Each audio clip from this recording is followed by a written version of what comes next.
Thank you for joining NFIB and S-CORP's Main Street Tax Day Summit. One quick reminder, if you have any issues with audio, ensure your computer speakers are set up properly and know that your internet connection does affect the clarity of sound. I'll hand things over to Kevin Kuhlman. Thank you so much for joining today. Thank you, Casey. Happy Traditional Tax Day, everybody, and good morning. Welcome to this summit. We know Treasury moved the filing of some taxes to May 17th in response to the pandemic, but today is still actually tax day for many businesses and taxpayers who must pay quarterly estimated tax payments, as well as businesses and taxpayers in certain states, such as New Hampshire and Hawaii, who have not moved their deadlines. My name is Kevin Kuhlman. I am the Vice President of Federal Government Relations for the National Federation of Independent Business, or NFIB. Thank you for joining us this Main Street Tax Day Summit, which is presented by the S-CORP Association and NFIB. Today's summit will consist of a keynote address from Senator Steve Daines of Montana, a panel of 4 small business owners from across the country, moderated by my NFIB colleague, Courtney Titus Brooks, and a second panel of polling and tax policy experts, moderated by Chris Smith, Executive Director of the Main Street Employers Coalition. We hope the experience will be interactive, so feel free to ask questions in the chat feature of Microsoft Teams. Before we get started, I would like to provide a little background on the tax treatment of private businesses in the United States. Businesses can either file as C corporations that pay the 21% corporate income tax rate, or as S corporations, sole proprietorships, partnerships, and LLCs, which collectively pay individual tax rates up to 37%. These latter business entities are collectively referred to as pass-through businesses. They are individually and family-owned businesses where business income literally passes through to the business owner's tax return. Most people think of C corporations as the main typical business structure, but the vast majority of businesses are pass-throughs. They account for more than 95% of total businesses in the United States. Most private sector employees work for these businesses as well. According to the census, nearly 6 in 10 employees work at individually and family-owned businesses. So, in terms of numbers and jobs, America's smaller family-owned businesses are collectively bigger than big business, and their interests and challenges need to be reflected in the coming tax debate. One individual who truly understands the importance of these businesses is our keynote speaker today, Senator Steve Daines from Montana. Senator Daines grew up in a family-owned construction business and was a job creator himself as the owner of a technology company.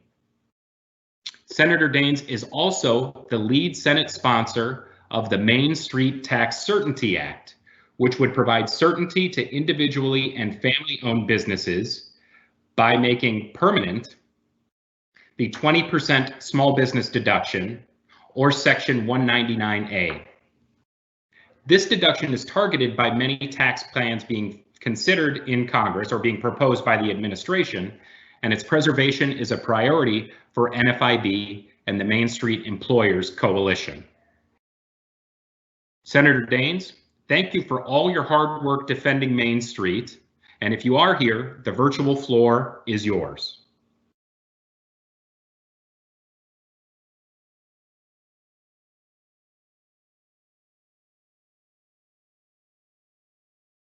And he may not be on yet.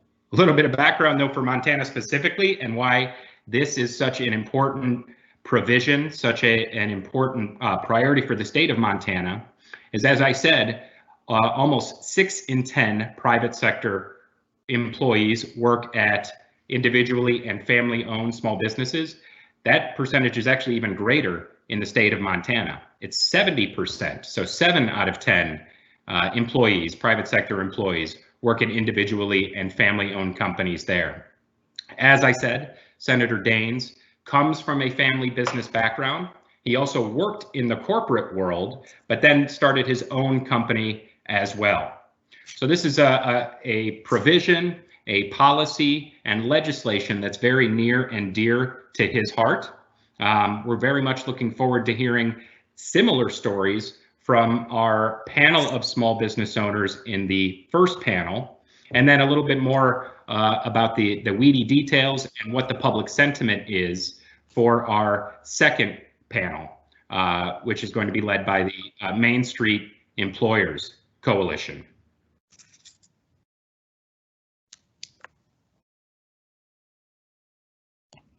Welcome, Senator Daines. Hello, glad to be with you. Thank you, Senator Daines, for joining. Went over a little bit of your background. I'm sure you may as well in the private business community. But with that, I'll turn the virtual floor over to you, and we're looking forward to hearing from you. Well, thanks much, and thanks for joining this virtual meeting today. The stakes are really high as we go forward here with the battles that we face here in Washington as relates to taxes and policy. So thanks for joining. Let me just start by saying, my background, as you mentioned, was in the private sector. I bring 28 years of that experience to the job here in Washington. I grew up as the son of a mom and dad who were in the home building business. It was a small business. My dad's been a member of NFIB for as long as I can remember.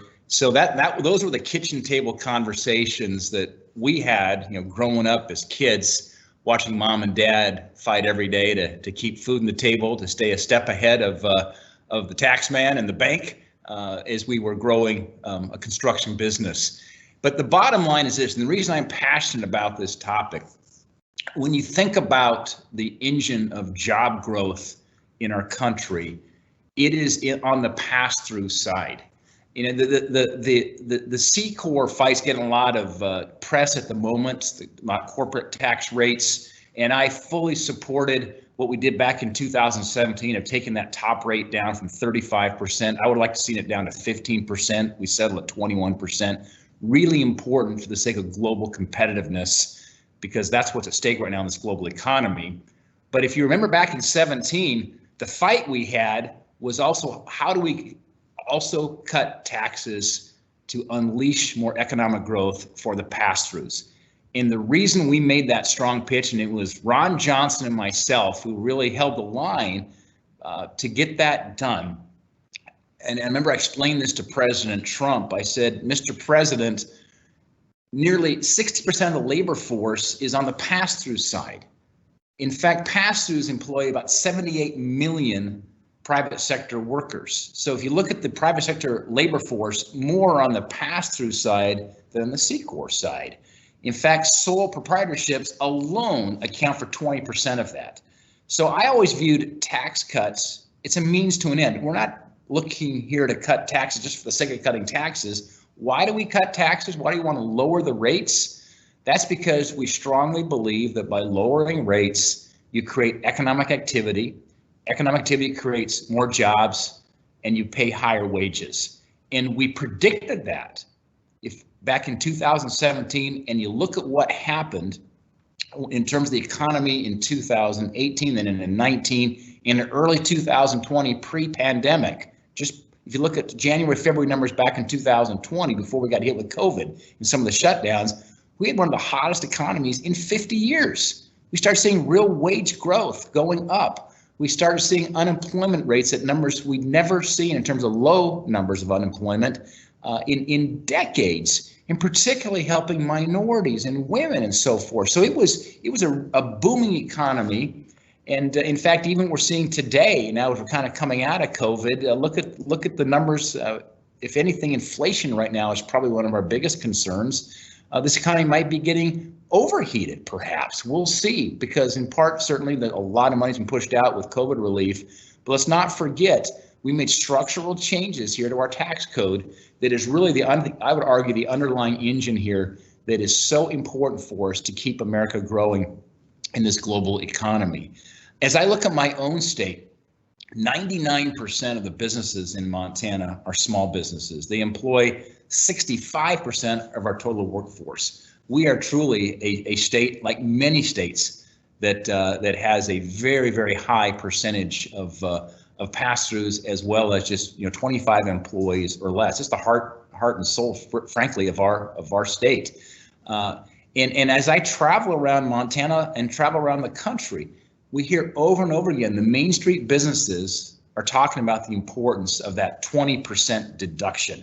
And when we were having that battle on C-CORP rates versus pass-through rates back in 2017, the fight that Ron Johnson and I took was saying, let's try to get the effective rates somewhere south of 30%. And that's why we put that 20% discount in there, so we could make sure our pass-throughs were seeing some of the same positive outcomes of tax reductions as we saw on the C-CORP side.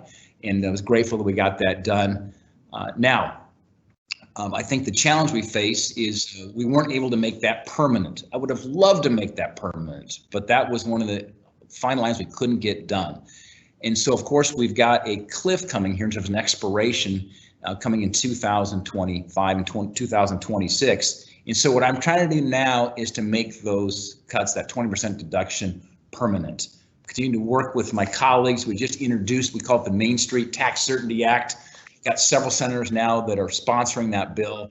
I'd encourage you all, in terms of what help looks like for us, is to be pressing your members of the Senate and Congress to get behind this bill, because it's the uncertainty we want to try to eliminate. Let's put permanence in place here on this 20% pass-through deduction that we were able to successfully get across the finish line back in 2019. Look at tax returns. I just saw the data here. In 2019, 21 million tax returns claimed a 20% pass-through deduction. That was up from 18 million in 2018, looking at the IRS data. So it's very popular. It's helping our small businesses. And here's the bottom line. Here's the headwinds I face. President Biden and my Democrat colleagues, they're pushing to raise taxes on small businesses, and they are targeting the businesses that are really the center of the equation here as it relates to the engine driving economic growth. The sad reality here is that they think they want to raise rates and want to eliminate that deduction, and that would hit the businesses as we speak that are probably looking to expand their business the most, grow the most, increase wages the most. That's what's at stake at the moment. We want to grow the jobs and the economy on the Republican side of the equation. Sadly, my colleagues across the aisle, they want to grow government. They want to promote these massive spending bills and raise taxes. And I tell you, at the end of the day, the American worker wins with tax cuts, not tax hikes. It trickles right down to the workers. And we saw that with real wage growth that occurred certainly in the last couple of years. So they want to phase that 20% deduction out. They want to raise the rates as well. And they want to go after what they call wealthy individuals. I'll tell you what, it is successful business owners that are actually making profits, because if you're not making profits, you're not growing your business. And those who are growing their businesses are the one hiring more people. They're paying higher wages. And that's why we'll continue this battle back here in Washington to make these tax cuts permanent and to fight against tax increases. So I'll just pause there. I want to thank you all for listening today, and thanks for your support. And now we need you more than ever before to make those phone calls. Keep the pressure on your members to say, don't raise taxes. Thank you very much, Senator Daines. Greatly appreciate that. I'm going to ask you to do the impossible here, and that's look into your crystal ball.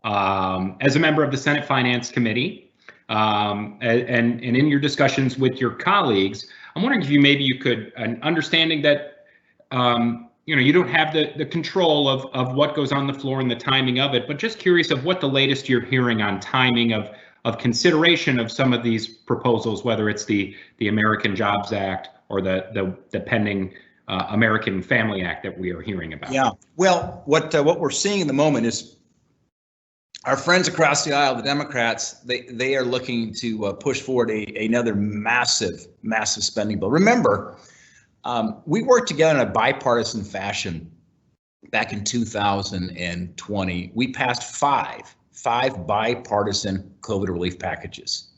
Bipartisanship is not easy, but it's needed. You get lots of phone calls. It takes more time, but 5 of those packages were bipartisan. And then we had an election in November, when Schumer got control of the Senate, Pelosi controlled the House, and of course, and then President Biden. And Joe Biden basically said, it's my way or the highway. And they completely blocked any kind of bipartisan cooperation from that last COVID package of $1.9 trillion, which is basically a big COVID wish list. Very little of that actually had to do with COVID relief. There was an appetite on the Republican side to do a targeted, more limited COVID package, but they passed, $1.9 trillion. These are massive numbers. We're throwing around the word trillions like used to be using the word billions once upon a time. And so these are really big numbers. Now, going forward, Biden wants, and Pelosi and Schumer, this so-called infrastructure bill. And as you've been seeing in the news reports, they're being very loose with the definition of infrastructure. Like everything is infrastructure. I mean, last time I checked, infrastructure is things like bridges and roads, airports, broadband, ports, waterways. And yes, we need a bipartisan targeted infrastructure package. I think there is an appetite to do that. Sadly, Schumer and Pelosi and Biden are running down their own path with not only this massive spending bill that has little to do with actually infrastructure. There are more dollars in there for electric vehicles than bridges, roads, airports, and waterways combined, just to kind of put some perspective around this. So it's really driving more of this a green agenda more so than I would just call it infrastructure as most Americans think of it as. So to pay for that, then they're going to use that as an excuse to raise taxes. What we think they're looking to do is phase one would be a S-CORP rate increase. Phase two would be removing that the 20% deduction, raising individual rates, so be targeting on the pass-throughs, as well as they're going to go after the death tax. And I think for many on this phone call, when you're thinking about building businesses, wanting to pass a business on to the next generation, I think the death tax is one of the most immoral taxes on the books. You've been paying taxes on that business your entire life. If it's a farm or ranch operation, many of our businesses can be, on the balance sheet, they're somewhat asset rich and cash poor. And the tragic reality is what they're looking to do is dramatically reduce the deductions and the exemptions on the death tax, which means that death will be a very taxable event, and many of our businesses then would have to liquidate to pay the tax man upon passing to the next generation. So I think the battle is on right now. I think in terms of timing, they'd like to get this done prior to what they call the August recess, or maybe into the fall if this goes to a two-phase approach. But the battle is right now. And I just would urge the members who are listening to this today, engage in this battle. This is the time to be fully engaged. Let's reveal the damages that they would do to our economy and to working people across this country if they have the way of raising taxes. And we just can't let it happen. There's too many good things going on in this economy to now have the Democrats slow it down because they want to raise taxes. Thank you. Very much appreciate those words. And you're right. It's not just a phasing out or an elimination or limitation of the small business deduction that we do expect upcoming. It is increasing taxes at death. It is increasing individual rates and lowering the threshold before which those hit that would really target those growing businesses, those hiring businesses.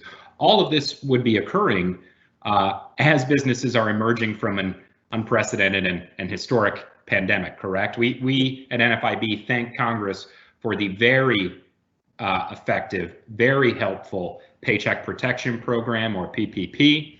Many businesses are going through their forgiveness process right now, and that was just a lifeline to over 8 million small businesses nationwide, tens of thousands of businesses in the state of Montana. I think I'm wondering, in your conversations when you go back home, whether it's with private businesses, with farmers and ranchers, as they are kind of emerging from the pandemic, what are some of the themes you're hearing and maybe concerns that they're reflecting at this point? Yeah, well, Kevin, thanks. And first of all, you're exactly right. Remember when we crafted that Paycheck Protection Program, and I got to give a lot of credit to the flexibility and the adaptability that the Treasury Department had, led by Steve Mnuchin last year. as you know, we were literally kind of building this as we were as we were going. It had some rough edges. We had to go back and work some policy and rulemaking issues with Treasury as we were literally, they say, building the plane as we were flying at that time. But we needed to, because you remember we had some extraordinary moments. Go back to where we were in March of last year. Remember the equity markets were plunging. We had a moment there. We had the negative WTI numbers there. Remember that on oil? Remember we had negative interest rates for a period of time. I mean, this economy was shaking for a moment there, and about ready to implode. And I was really proud to see a 96-0 vote to pass that big COVID package that we had last spring. And that really was a lifesaver for so many small businesses. That PPP program in Montana, we had over 25,000 different businesses, nearly $2 billion we pushed out to help our small businesses in Montana. And those are big numbers for a state that has a little over 1 million people like Montana has. So it was needed as a response to what was going on with COVID. But the good news now is we're coming out of this. It's looking like the retail sale numbers came out this morning, stronger than anticipated. Now, that's probably in part due to the fact they passed out a lot of stimulus money here last month. But if anything, we probably have inflation challenges here to some degree. But the worst thing we could do at this moment, coming out of a pandemic, is to raise taxes. That is absolutely the wrong thing to do. And somebody who believes strongly that the best thing we can do, we think about, we consider, capitalism. What's the core word in capitalism? It's capital. How do we keep more working capital in the hands of business owners to invest, grow businesses, create jobs, increase wages? By allowing them to keep more of the money that they're making and reinvest in their businesses. And so that's just a fundamental philosophical difference we have on the Hill between what most Republicans believe versus what most Democrats believe. And I do believe we'll hear from our first panel, about a whole lot of reinvestment in the business, using those tax savings in equipment, in employees, and in growing the business. So thank you very much there. We do have one question from the audience, and I'll piggyback on this. It's from Ann. Can the Democratic majority in the Senate pass the individual tax increases? Will it be done, in your estimation, through reconciliation? Do you think that's the plan? Or we had some optimism yesterday with Senator Moore Capito saying she's working with a bipartisan group. And do you have any insight into what they're doing? So basically, the question is it either reconciliation, or is there any hope for this bipartisan group and maybe some consensus moving forward on infrastructure? Yeah, I hope so, Kevin, and I think there is some hope here, and I think the reason we can perhaps slow down this rush to have a massive spending bill and a massive tax hike is because the pushback that we're seeing already in Washington, D.C. by the people of this country. So that's why it's so important to stay engaged at the moment. I just got off a call here this morning. It's called the No Labels Caucus, which is Republicans and Democrats coming together to try to solve some of these problems here on this infrastructure package. I'll give you an example. First of all, we just need to limit the scope of infrastructure. Let's come back to what infrastructure is. I mean, I think if we were to pose a question to your audience today and say, define infrastructure, we'd probably come back to bridges, roads, broadband, airports, waterways, ports. That is common sense infrastructure. There's an appetite on the Republican side to keep the scope focused in true infrastructure for our country, because that is something we need to invest in as a nation. Then the question always is to pay for. And the pay for here, if it means we're going to go after small businesses and raise their taxes, that's going to cause a problem for Republicans. But we were looking at the fact, maybe with all the money, there's like $1.5 trillion plus of unspent COVID funds right now as we speak, that we could probably work some kind of match with state governments here, because they're receiving a lot of revenue now from the federal government. Remember, 21 states ran surpluses last year, during the COVID pandemic. So a lot of our states are actually in pretty good fiscal shape. There are a few that struggle, of course, that are based a lot on tourism, kind of like Hawaii and others. But the point is, there's enough money out there to get this done. We could repurpose some of those dollars here without raising taxes and address the infrastructure challenges that we face. And so I just want to applaud those who are listening today to keep the fight up in terms of pushing back on the taxes. Let's look at other ways to solve this problem. There are other ways to solve it without having to raise taxes on small businesses. I thank you. I think I know we're at time, and that's a great way to kind of close it out. Maybe I'll just throw it to you for any concluding remarks, even though I think you just kind of covered it there. But you said call, you said reach out to members. What is the best way that association members, private businesses can establish that relationship, can reach out and to express their concerns or their what they're advocating for with their senator? Well, the most important thing is make sure you're engaged with your respective senator or member of Congress, and make sure your voice is heard. It's a phone call, it's a letter, it's an email, and it's not just the business owners. We've got to get employees as well out there engaged. And so the louder you can be, the better. Listen, you make a difference. And bad government is results of when good people don't act. And I know, as somebody who ran businesses, grew up in a small business, you're so busy sometimes you don't have time to take care of the threats coming out of Washington, D.C. and to advocate. Now's the time to do it. Stay vigilant there. And I just think, with divided government, now remember, it's a 50-50 Senate. It's very, very tight. In the House, they only have about a 2 or 3 vote majority at the moment in the U.S. House. And so the margins are really narrow. It's going to be difficult for them, I think, to move forward tax cuts, but it's easier for them if we remain silent. So let's be loud. Well, thank you, Senator Daines. We greatly appreciate your participation in this event. With that, I think we will pivot to our first panel. We'll go from a business owner or someone with 28 years of experience in the private sector to those who are living and breathing it each day. So with that, I'm going to turn it over to my NFIB colleague, Courtney Titus Brooks, who is a senior manager of federal government relations at NFIB. She manages NFIB's tax advocacy and is a great contact. And at the end of this presentation, we'll be sure to share her contact information with the group. But Courtney, I will throw it to you to introduce the panel. Terrific. Thanks so much, Kevin. That's a great introduction, and good morning. It's a pleasure to be with you today. So as you just heard, in 2017, individually and family-owned businesses gained significant tax relief through the creation of Section 199A, the small business deduction. Section 199A provides a deduction of up to 20% of qualified business income. It is currently scheduled to sunset after 2025. While NFIB's long-term goal is to make the small business deduction permanent, it appears the current political environment has other ideas.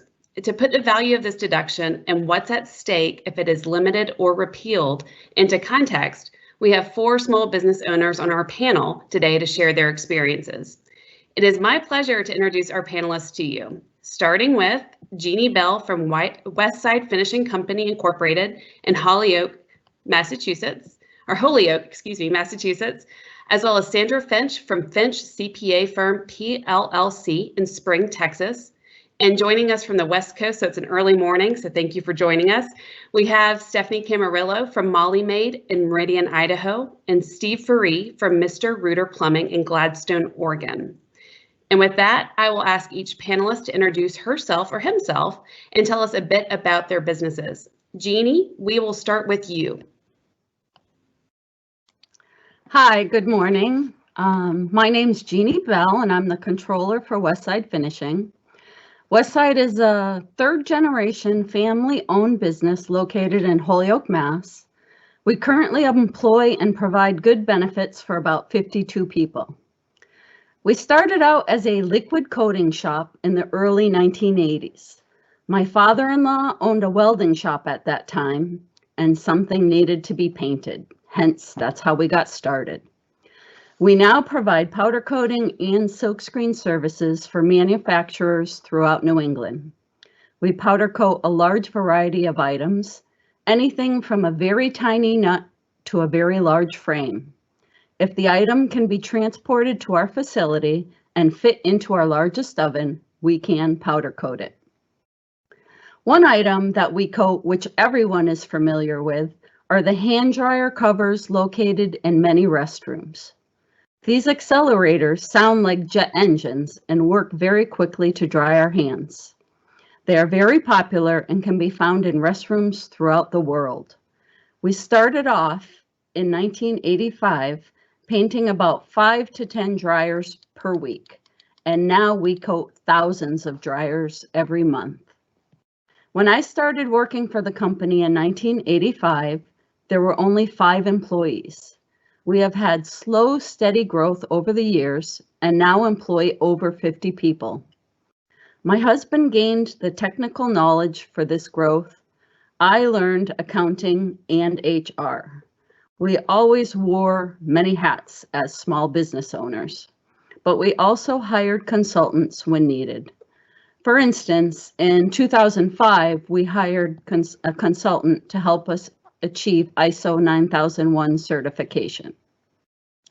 We also have taken the benefit of mass training grants, which have been used for training our employees in many areas, from lean implementation for all employees to foundations of management and supervision for our supervisors.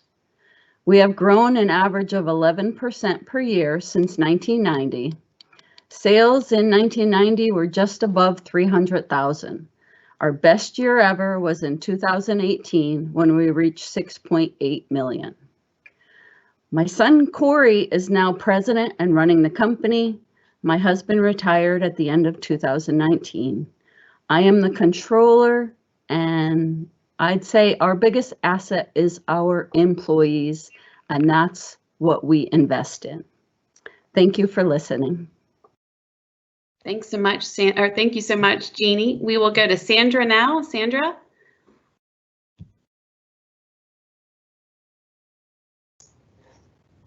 Hi, I'm Sandra Finch. I own Finch CPA firm in Houston. It's basically Houston, Texas. I've been in this business for over 30 years, and I've worked with small to medium-sized businesses throughout my career.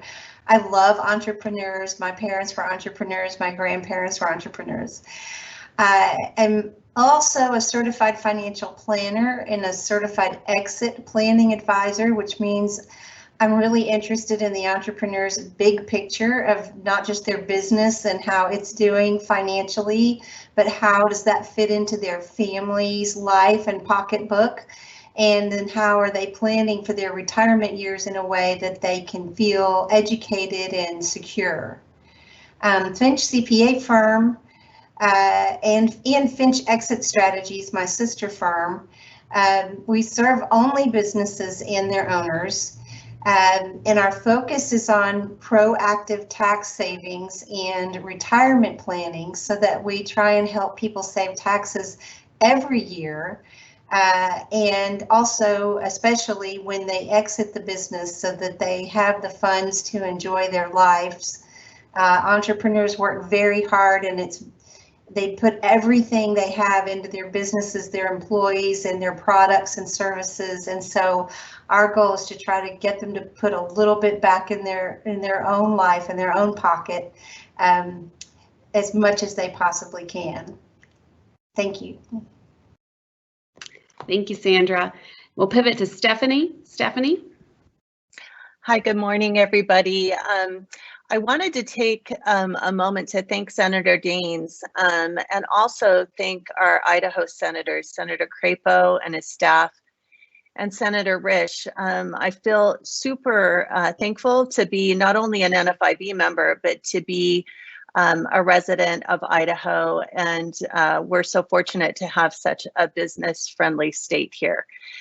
So my name is Stephanie Camarillo, and my husband and I have owned a residential cleaning franchise called Molly-Made for the last 15 years.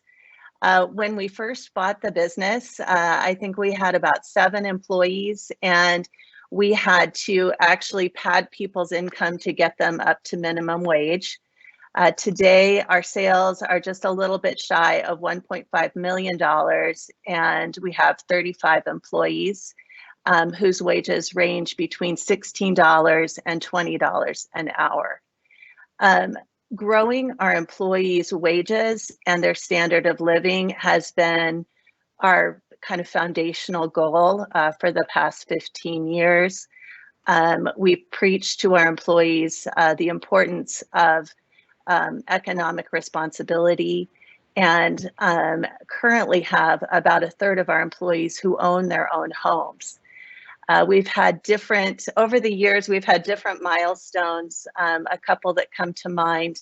One cleaner who is Hispanic, never graduated from the 8th grade, but her daughter was just accepted at Stanford University.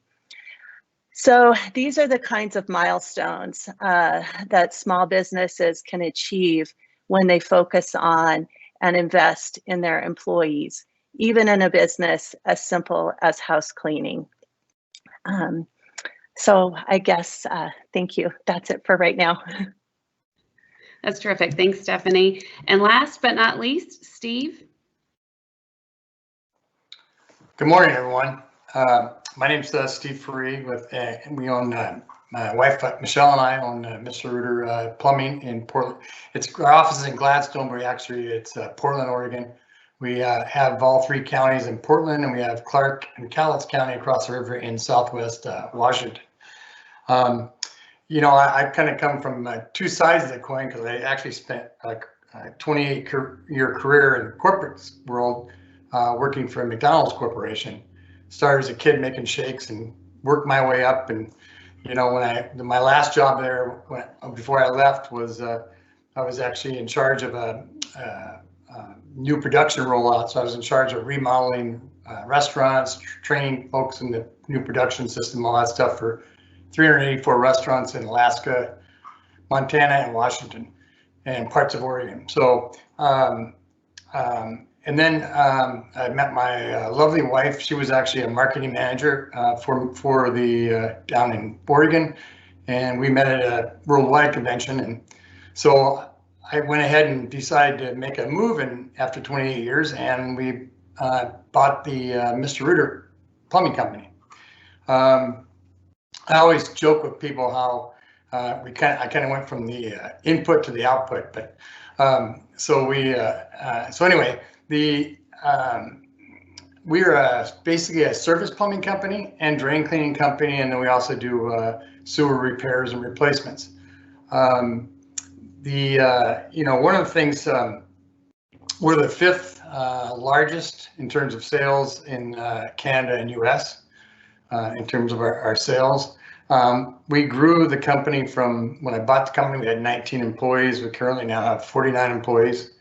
And, you know, we've been able to do that through reinvesting back into our business. And like what both Jeannie and Stephanie have said, you know, reinvesting back in our employees. In fact, one of the interesting things, because I didn't come from the plumbing industry, in Oregon, I have to make sure I have my licensed journeyman plumbers, but we also do drain cleaning. And those are not necessarily licensed people. But so what we did is we created our own training program. And then we went on and hired people that had the right attitude and then trained them, you know, so they had the right attitude that fit our culture that we created. And this became really successful. And in fact, as a side note, a lot of the people we ended up hiring were actually restaurant people, because they understood, you know, different hours, working different hours, and they understood customer service. And that's how we've tried to build our businesses, all on customer service. And so we've taken, you know, individuals who are making, you know, $35,000 a year, and now they're making 80 to have a couple over $100,000 a year. We've had individuals that bought their first home. So, you know, that's the real rewarding part of being, you know, an entrepreneur and having your own business, is seeing all those people develop and flourish, you know, that are getting stuff that are doing the work for you, or making it happen.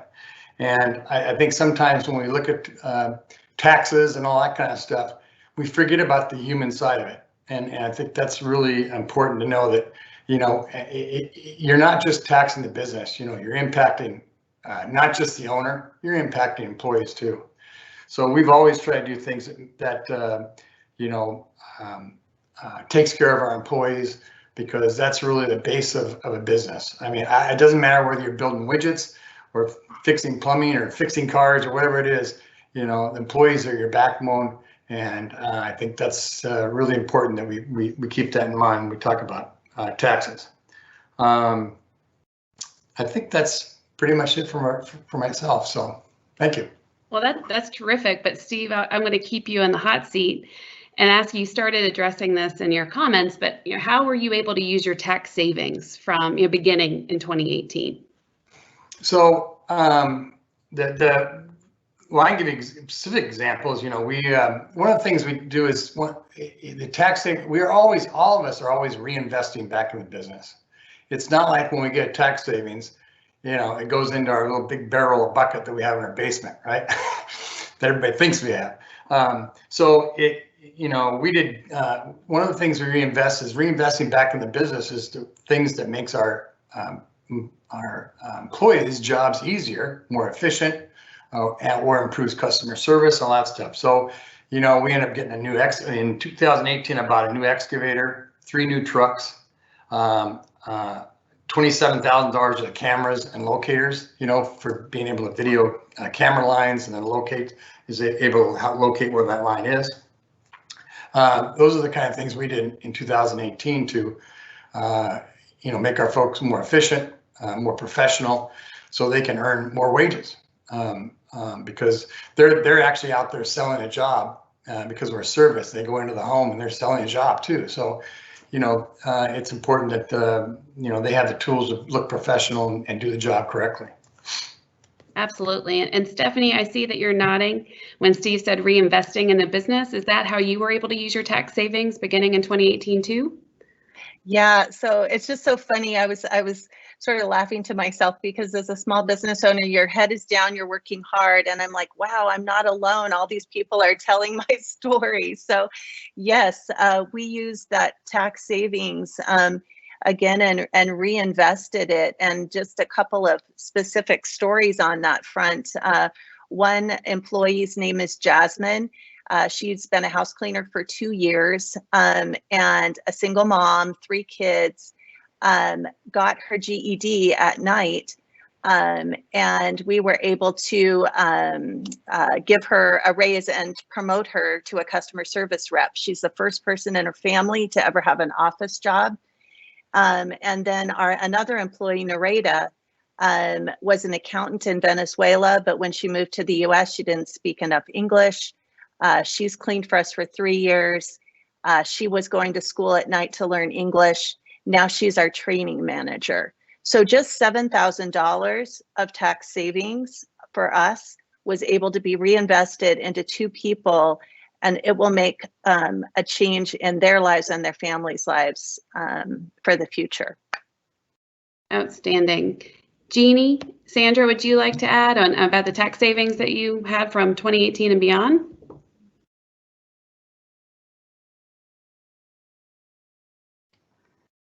Are you asking me or Sandra? Or either or. Jeannie, Oh, we'll okay. go with you. Since you're speaking, we'll go with you, Jeannie. Okay. I'd say the most what we've used it for is investment in our employees.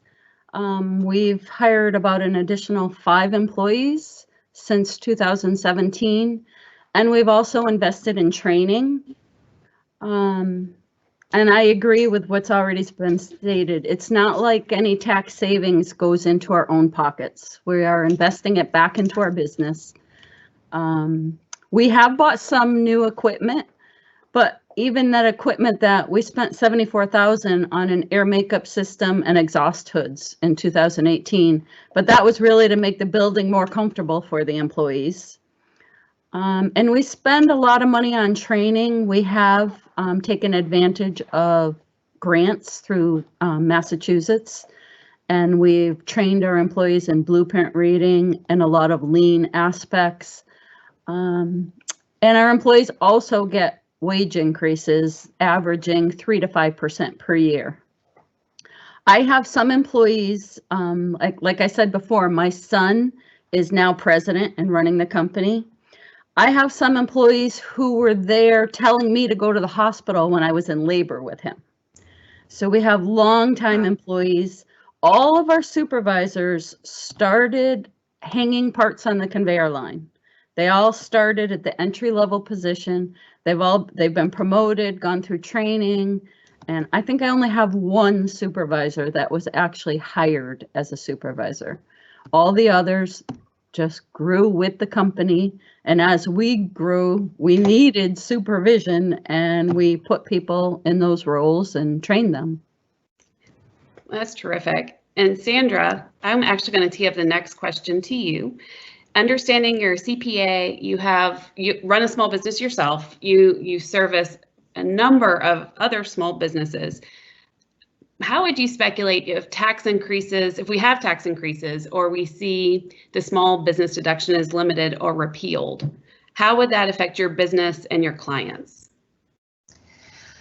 I think the first thing that would happen would be a big drop in morale. I think that would be more of a disincentive to grow and manage all of the responsibilities that an entrepreneur has. I mean, they feel like already they're working around the clock, and then they feel like, they kind of give it all away. Because there's so many types of taxes, and there's so many compliance rules, not just with, state, local, county taxes, but they have insurance, and they have whatever industry they're in, it has rules, or they need ISO certified or whatever. There's just a continual amount of putting back into infrastructure. So I think that, to take away this deduction, this is just a tiny bit of gravy for them to play with. It's not that much. $100,000 of profit at a 37% rate, that's $37,000 deduction that you're going to get, or 37,000 times a 20% deduction. I mean, that's only like $7,500 that we're even talking about. So it's not like we're giving the ranch away to give this kind of deduction, but it's just enough to be able to make it doable. Because, as we know, these monies are being passed through to the 1040, to the individual tax return, even though people usually leave at 40 to 50, if not more % of those profits in the company because they need them on January 1 to make the payroll and pay the vendors and everything. So I actually surveyed some of my clients to see what they thought it would do, what they've been saving what they've been doing with the money. I got the same answers that everyone else has been saying. They're putting it back into employees and keeping, it's helping them be more stable.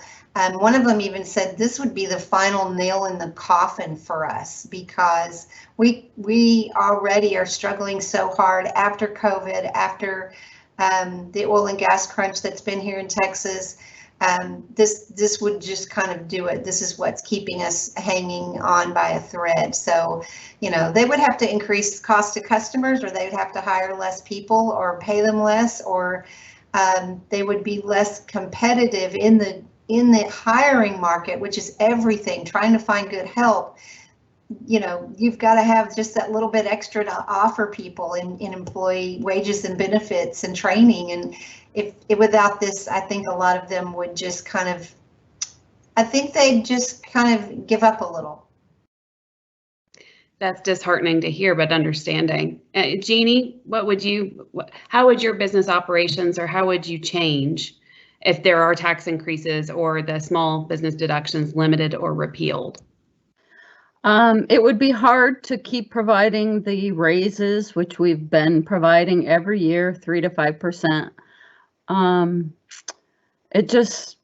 The more they take away, the less we can reinvest back into our business. And I think the main thing is it would hurt employees, because we wouldn't be able to invest in them and their training and hiring new employees. And pretty much that's how we grow. The more output we can put out, the more money we make, and the more money they can make. Sure. And Stephanie, I assume you would agree, understanding what you just outlined, what you were able to do with $7,000 from that tax savings, how you were able to invest that in your employees.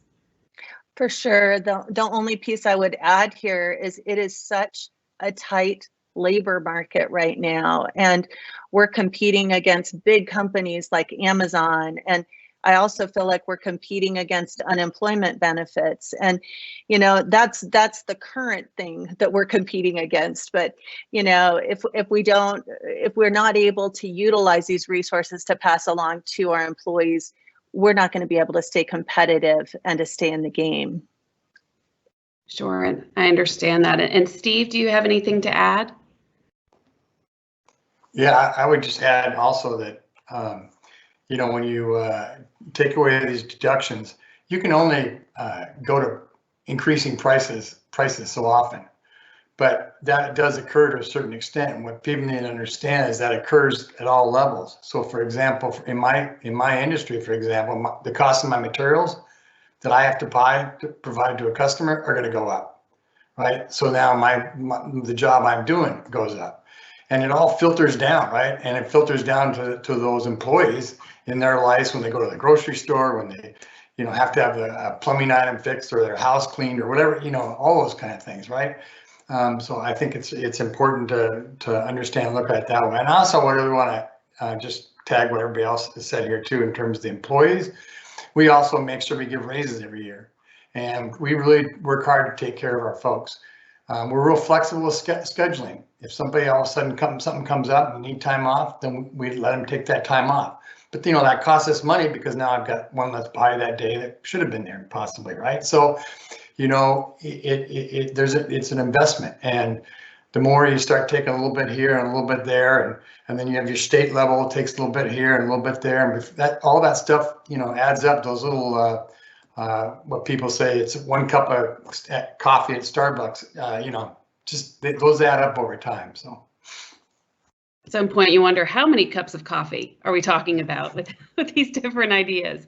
But I'm going to stick with you, Steve, if that's okay, for I think one more question here. How would drastically changing taxes at death, so, you know, repealing step up in basis or lowering the estate tax threshold or possibly increasing the estate tax rate, affect your business and long-term planning? So, you know, I think everybody here has talked about how they reinvest back in their business. Okay.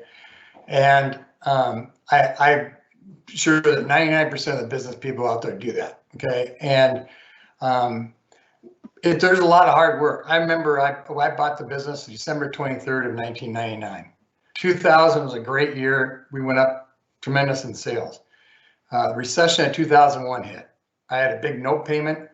That was the scariest time of my life, trying to get through all that kind of stuff.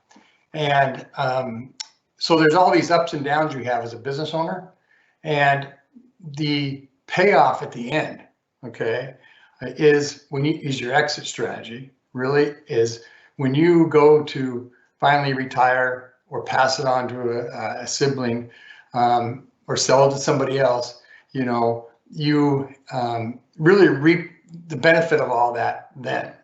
And by adding additional death taxes or capital gains, making capital gains at the highest rate and so on, you take away all that, where the payback finally comes from all those years of investing in your business. And that's a real unfortunate part, you know. I know Michelle and I have even talked about, we have a couple employees, 2 employees that when I bought the business, they were there when I bought the business 21 years ago, and they're still there. And so we've talked about, you know, when we exit, you know, we'll probably give them a nice little bonus, and we got some key management people with bonus and all those kind of things. And those get minimized now if all of a sudden, you know, my capital gains is you know, up to the highest level than where it is now. So I think that's the other thing that we really need to take a look at is, you know, what happens when you exit with the business. Absolutely. And Sandra, I'm going to call on you again, knowing of your expertise as a CPA, and this is one of the things that you work on specifically. Could you speak to how changing those taxes at death would affect you and for your clients? Well, to be honest, I would say less than 10% of our clients would be affected if they change. I mean, right now you can die with $22 million as a couple and pay no death tax, and not that many people are there. And I believe what the Biden plan is to drop it to 3.5 million times, so a couple could die with 7 million and still not pay any death tax or any gift taxes. And so probably not really what you thought I would say, but I don't see a problem with lowering the death tax. I do see a problem with the step up in basis. So when you die, whether you pay an estate tax or you don't pay an estate tax or not, your step up in basis, your basis in your business steps up to the value it was the date of death. So if your son inherited the business and he didn't want to work in it, or he even inherited a piece of property, he would have to sell it, and then he would have to pay taxes on the gain. Whereas if he got a step up in basis, he would not pay any taxes on that gain. And so he would actually get what you left him, he inherited. And so I think, with a decent, nominal death tax where only the wealthiest of the wealthy get taxed, then that's okay, as long as the step up in basis remains for whether you pay, which is true now, whether you pay an estate tax or death tax or not, you still get that step up in basis. And I think that's a really important thing that it's a tenet, it's a tax theory tenet that we've had around forever, that we base a lot of other tax law on, and it allows you to pass your wealth pretty much free of tax. So. And thank you, Sandra. And I will pivot to Jeannie, because Jeannie, I know with a family-owned business, you mentioned passed from your father-in-law to your husband and now to your son. How would this affect your long-term planning? All I really know is that we've been worried about death taxes forever. You're right. It's a third generation business. So we have hired attorneys and accountants to help us with this tax planning. And actually we just gifted stock to my son, the bulk of the stock, this year. And so we're not waiting till we die, I guess, to plan for it. So we want to make sure the business goes to him and he doesn't have to come up with a whole bunch of money to pay the death taxes when we pass. So we've gifted most of the stock to him already. Gotcha. And Stephanie, do you have anything you'd like to add, or I can ask you the last question? I do just have one thing to add, that over the years, we've seen people not be successful in their businesses. The statistics are staggering about, small business failure. And it's been, in my experience, those businesses that have set aside resources year over year and built wealth that have been able to weather both personal and business, tumultuous times. So I get really concerned if we're, again, squeezing people's ability to do that and the incentive to do that, because I think it will end up harming businesses in the end. Absolutely. And I had one quick question from someone in the audience. Brian asked, understanding that you have just survived the most tumultuous year with the pandemic and the shutdowns and all that you've had to go through, looking at this upcoming year and seeing the tax debate, what is your biggest worry? I mean, my goodness, it feels like you've just gone through the ringer and now you're looking ahead and seeing this discussion. So what is your biggest worry? And I'll stick with you, Stephanie. Last word. Just, oh my gosh, just deep breath. It's been unbelievable. And my biggest worry is that we're not going to set a course for the future that's business friendly, and that there may be unintended consequences of putting too much stimulus money that's not directly into our business and business growth. I just don't want to see us head down a darker path in the future, since we've certainly already been there. Absolutely. Jeannie? I agree with Stephanie. It's like, that just seems like a big dark cloud over our head, and I sure hope it doesn't happen. Absolutely. Sandra, last thoughts? I agree. It does seem like these large spending bills are out of control, and somebody's going to have to pay the piper some way, and I hope it isn't the small business owners, because we pay over half of our money in taxes already one way or another, and that's after we manage to make a profit after paying for everything else. That's worrisome that it isn't, that there's not a lot of realism being put on this spending. Mm-hmm. And Steve, what's your biggest worry? And you're our last panelist to speak, so make it good. No pressure. I agree with Stephanie. I think that it's starting to set some bad precedents that road we're heading down. My biggest worry, to me, is really not my company. I think we're going to do fine. My biggest worry is there's a lot of small businesses out there that are struggling, and this is the last thing they need. We need to make sure we take care of everybody. And there's a bunch of them out there that are just, they're at the edge. And this is something that could tip a lot of people over and be out of business. And that's unfortunate, because you have employees that go out of business, have to look for jobs and so on. So it's that's my biggest fear, is all the other people out there that are really struggling, and it could put them out of business. That's very well said, Steve. And I really appreciate the four of you joining us today. I know it's always a challenge to take time away from your business.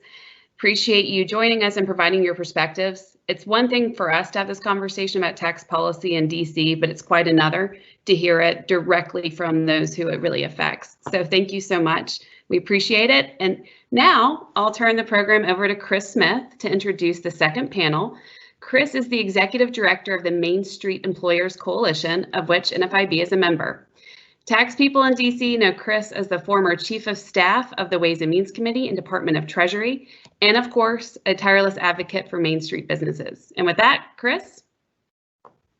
Thank you, Courtney. And thanks for that terrific panel and those compelling stories about how people are investing in their employees and their businesses and making things work. That was really inspiring. As Courtney mentioned, I'm Executive Director of the Main Street Employers Coalition, made up of over 100 national organizations that represent individually and family-owned businesses, just like the ones we heard from. Even though it's April 15th, as Kevin noted, many small business taxpayers got a reprieve on filing their taxes until later on in May, but for many Main Street businesses, that reprieve could be short-lived. For businesses that survived the pandemic, faithfully served their customers, and stood by their workers, they are now confronted with one of the largest tax increases in memory.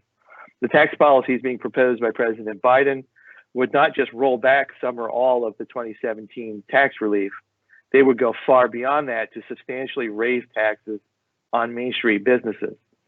Does it make sense to raise taxes on businesses still recovering from the pandemic? What will be the impact on the jobs and the economy? Exactly what policies are in play? And finally, what do voters think about all of this? Our next panel will help answer those questions. Our first panelist is legendary tax expert George Callis. And George, I chose that word very carefully. When he worked on Capitol Hill, George was one of the chief architects of the landmark 2017 Tax Cuts and Jobs Act, which is the starting point for any discussion about the tax code. George now does government affairs and public policy at the Washington powerhouse law firm of Steptoe.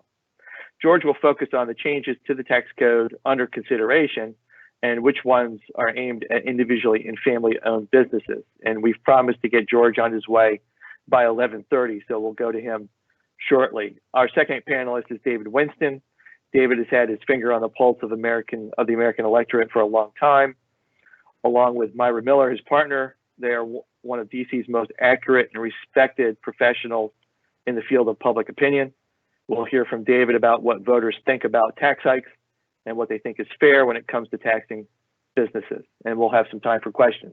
Let me turn it over to George to start the presentation. Thank you, Chris. It's great to be here. I apologize, everyone, that I do have a hard stop at 11:30. Something that came up fairly short notice and was not on the calendar when I agreed to participate in this event. So I apologize for that. So I'll try to keep it tight and hopefully leave a little bit of time to maybe answer a couple questions. I'm going to attempt, despite my technological naivete, to share my screen here, and hopefully it will work because I do have some slides to go through. Hopefully folks can see the great step-toe branding that my firm uses. And okay, so I will go through some of the tax policy proposals that affect pass-through businesses with a focus on the legislative side. President Biden, during the campaign last year, proposed a number of tax provisions, tax increases mostly, that would affect pass-through businesses, particularly higher income pass-through businesses. You know, he has made this pledge to not directly increase taxes on individuals, or I should say households, really, earning above 400,000. We will see, you know, the extent to which that even holds up. But you know, proposals from the campaign that we believe are still going to be his proposals as president. And I'll pause and say that he recently released a bunch of tax increase proposals on corporations and in particular on international activity. Some folks have incorrectly took that to mean that pass-throughs were off the hook. And the way it works is he's proposed a big infrastructure spending bill, and to fund that, he has proposed corporate and international tax increases. Phase 2, he's going to propose a second big spending bill, what they refer to as the caring economy, with a focus more on sort of human resource issues, healthcare, education, childcare, low-income households, as distinct from infrastructure spending and infrastructure investments. And for that second spending package, the caring economy package, that's what he's going to propose to pay for with tax increases on pass-throughs and high-income and high-net-worth individuals. So even though it was not part of the proposal released in the last couple of weeks, it's coming as part of a second proposal. And also when he releases his budget, which we expect probably in May, so not long, we will see a lot of detail on these proposals from the campaign. So to run through some of the big ones, he would return the top individual tax bracket from 37% back to that 39.6% level that most Democrats have viewed as, frankly, kind of sacrosanct ever since the Clinton 1993 tax increase took the top bracket up to 39.6. Of course, it's scheduled to revert to 39.6 after 2025. So in effect, he would be accelerating the restoration of that higher rate by probably 4 or 5 years, depending on when the effective date was. He has similar to that. He's proposed to tax long-term capital gains at ordinary rates for people earning over 1 million, and that means 39.6 under his plan from the current top rate on long-term capital gains of 23.8%. So a significant increase in the top capital gains rate for people earning over 1 million. In addition to that, as was mentioned by one of the previous panelists, he would repeal the step up in basis at death and require capital gains to be realized at death. I'll talk more about capital gains in a moment, but let me run through these others. He basically has copied and pasted from the old Obama budgets, the cap on itemized deductions, cap on the benefit of itemized deductions at 28%. If you're earning over 400,000, that basically means that if you're in a bracket, if you're in a bracket over 28%, if you're in the 37% bracket, a dollar of charitable giving or a dollar of mortgage interest, for example, will reduce your taxes by 37 cents. He would cap that at 28 cents. So if you're in a bracket higher than 28, or if you're in the 37% bracket, you would lose 9 cents of that 37 cents in tax savings from that deduction. In addition to that, he would also restore the P's limitation on itemized deductions, which also is scheduled to go back into effect after 2025. So again, that's an acceleration of that. And at a 39.6 rate, when you do the math, you lose $3 of deductions for every $100 of adjusted gross income above 400,000. That works out to effectively another rate of 1.2% on top of 39.6. So call it 40.8. Let me jump down to the last bullet for a second because this goes into that math as well.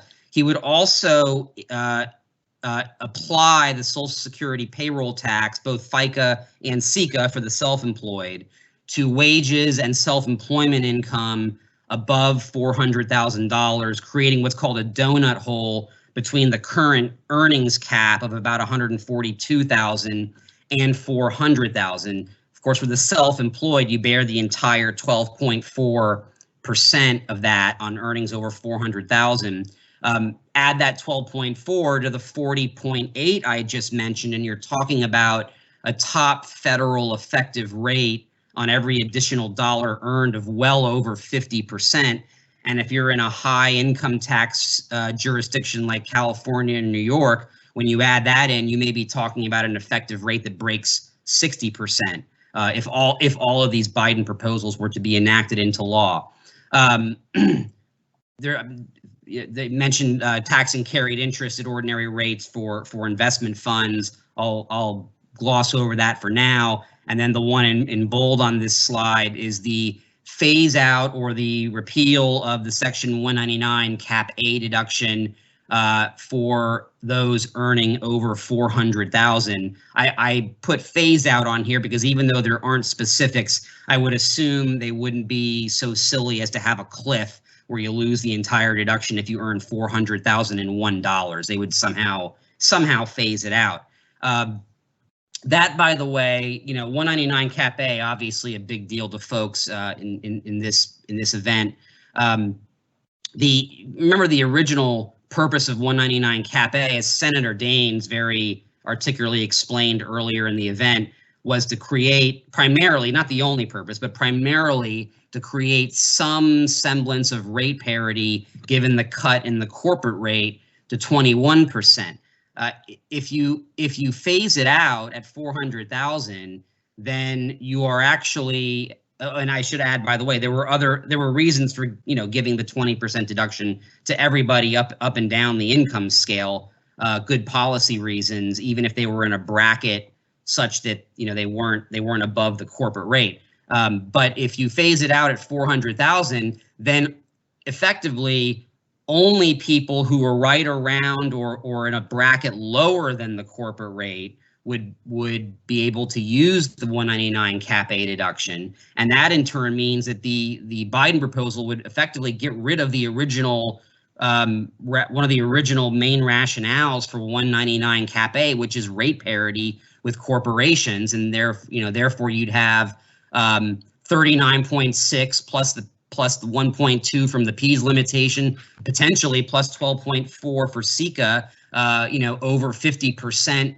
marginal rate versus, under the Biden plan, 28% for corporations, not 21, but whatever the corporate rate ends up at, it's going to start with a 2, and you're talking about potentially a top pass-through rate that is more than double the corporate rate when you add in all of these things together, the rate, 199 Cap A, and Social Security.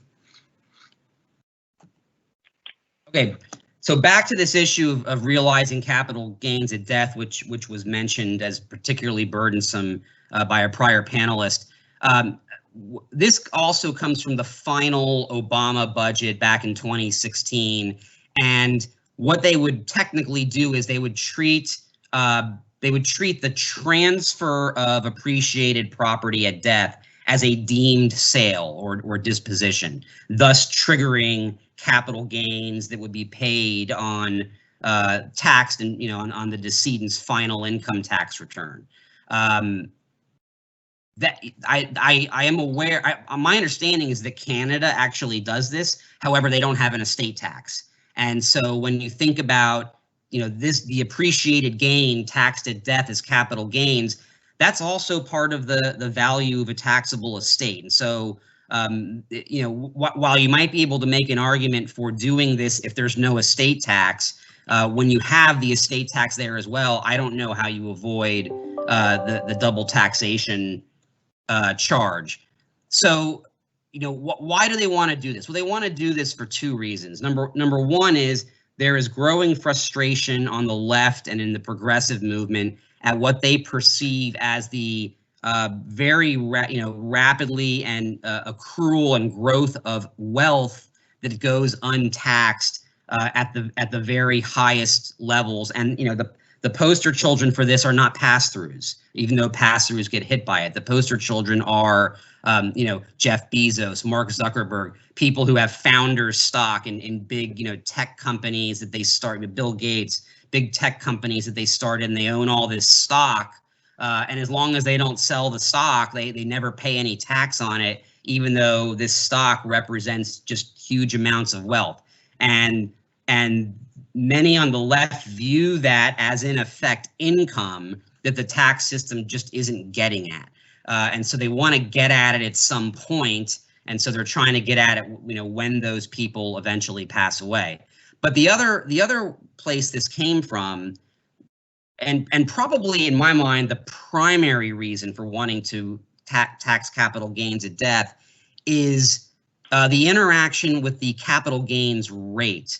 It has long been an article of faith amongst you know, folks on the left side of the political spectrum. You've heard this probably. Their motto is wealth and work should be taxed the same, and that means they want to tax capital gains at the same rate as salary income. That wealth shouldn't be favored over work, is what, you know, how they put it. And so they've long wanted to tax capital gains at ordinary rates, meaning potentially up to 39.6 under the Biden plan. But they can't do that. If they just raise the capital gains rate to ordinary rates, it would actually score in Congress. It would be scored as losing revenue, not as raising revenue. This is a really important point. The official scorekeepers, the Joint Committee on Taxation on Capitol Hill, as well as the economists at the Treasury Department, the economic models they use to estimate how much revenue is raised or lost by various tax proposals assume a revenue, what's called a revenue maximizing capital gains rate. That rate is somewhere it depends on various factors, but it's usually somewhere in the mid to high 20s. People often say about 28%. That's probably pretty close, although it can vary depending on the circumstances that I won't bore people with. But any rate on capital gains above that will actually cost money and will appear on the table, on the spreadsheet, as a tax cut, not as a tax increase. The reason for that is because at that rate or higher, the incentive not to sell and therefore not realize the gains becomes too strong. There is a lock-in effect. Owners of appreciated assets stop selling those assets, either because they can just benefit from deferral and maybe hope that a future Congress will cut the rate again and then they can sell, or because of that step up in basis, and that's a big one. If they just hold it until death and pass it on, then it will never be taxed. The step up will permanently exempt you from tax. And so for that reason, you can't really raise the capital gains rate much higher. That frustration has led folks to try to figure out ways to reduce that lock-in effect. And what they have figured out is if you repeal step up in basis at death and tax those capital gains at death, then the economic models, the scorekeepers, will give you credit for raising revenue if you raise the capital gains rate into the 30s, potentially as high as 39.6. So this taxing gains at death thing isn't just about taxing gains at death. It's about being able to raise the headline capital gains rate as high as the ordinary income rates and still get credit for raising revenue that you can then use to pay for spending.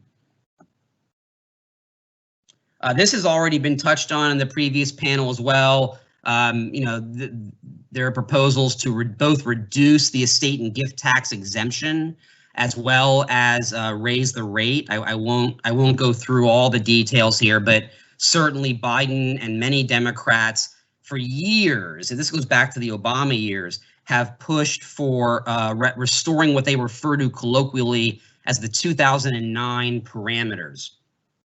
Those parameters back in 2009, the year before the estate tax was repealed for a year, in effect, had the exemption at 3.5 million or 7 million for a couple, not indexed for inflation, if I recall correctly. They had the estate tax exemption. The gift tax exemption was only 1 million. They weren't unified, and the top rate was 45%. But Biden has talked about doing that. Many Democrats on the Hill would be interested in doing that, and so that's another risk to family-owned businesses, that they could go as high as that. Bernie Sanders and others would go even higher. They would go to 55, 60, 65. I don't think that there's anywhere remotely close to enough support even among Democrats for that. But this 3.5 million, 1 million for gifts, and up to 45% rate is a realistic proposal that could very much be in play.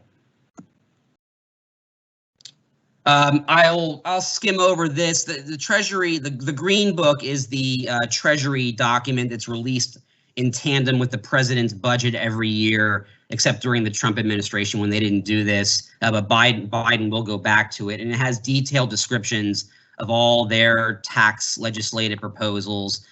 There are some other, besides the rate and the exemption, there are some other proposals dealing with estates and gifts and transfers of death and trusts. Old Obama proposals relating to GRATs, grantor retained annuity trusts, including the value of grantor trusts in a taxable estate, and restrictions on the use of valuation discounts when you have minority ownership. Those were all old Obama Treasury proposals. I would not be surprised at all to see those come back, and not only come back as legislative proposals, but to see what Treasury might look at, what they might be able to do through regulatory authority on some of these issues, which they view, largely incorrectly, in my opinion, as some sort of loopholes, when in fact they all have the current rules have legitimate purposes.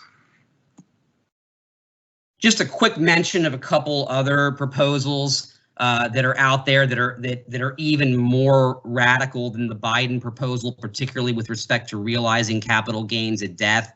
And I would say the Biden proposals are pretty radical. One political problem is that there's some stuff out there that's even further out there, even more onerous, and it kind of has the tendency to make some people think that the Biden proposals are moderate by comparison, and as if the Biden proposals are some sort of compromise, when in fact they're not. But just a brief mention, I don't think these proposals themselves are threats in 2021.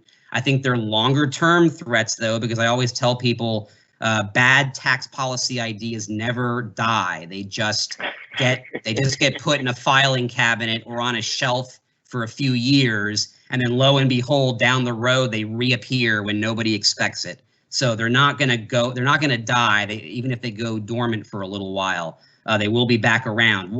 One is Chairman Ron Wyden in the Senate Finance Committee has a mark-to-market proposal. Annually, you would annually realize gain or loss on publicly traded assets and pay tax at ordinary rates. For illiquid, not publicly traded assets, there wouldn't be annual mark-to-market, but there would be sort of the economic equivalent over time, in that when you finally did realize the gain, there would be a deferral charge or an interest rate charge to top up the tax that would attempt to get rid of the benefit of deferring the tax and not marking to market.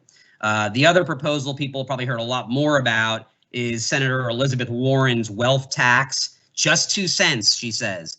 Just 2 cents. I'm not sure how a up to 3% tax on the same wealth, the same pot of wealth, annually every year, year after year, is just 2 cents. But she insists that that's how the math works. But anyway, same thing with the Wyden proposal. This is not a 2021 exercise. but it is potential. It's something that won't go away down the road, and it also kind of acts as a foil for some maybe more moderate Democrats who are on the fence to maybe incorrectly look at the Biden proposals as more moderate. Well, they are more moderate by comparison to this, but as being somewhat moderate. And with that, I will pause and see if maybe Chris or anybody has any questions. Good. We're getting some questions through the Q&A, and also George, I wanted to ask you as we talked to I don't know if I'm getting an echo or not, to Senator Daines earlier. Looking at your crystal ball, what do you think is going to happen? There's a long menu that you just went through. There's a lot to digest. It's already given me indigestion. What do you think is actually going to happen, and what's the timeline in your view? Yeah, so looking into my crystal ball, which is nobody's crystal ball is ever perfect, and I talk to a lot of people who want a percentage chance down to the third place after the decimal of each tax increase, and so as I mentioned, there's going to be this second shoe dropping, this caring economy package from Biden to follow along the infrastructure package that has already been released. I expect that caring economy package to be paid for by a package that looks very similar to what I just walked you through. Maybe it'll be some slight takes and puts, but it'll be very similar. When they put out the infrastructure package at the beginning, I guess it was March 31st was when we saw the first White House document. So just a couple of weeks ago, they said that the next package would come, quote unquote, in a few weeks. So I think we're going to see that proposal soon, right? Then Congress will start looking at it, start pulling it apart, diving into it, figuring out what it wants to do. I think the big question, the big process question is on Capitol Hill is how many pieces of legislation do you try to move to do all this stuff that President Biden and congressional Democrats want to do?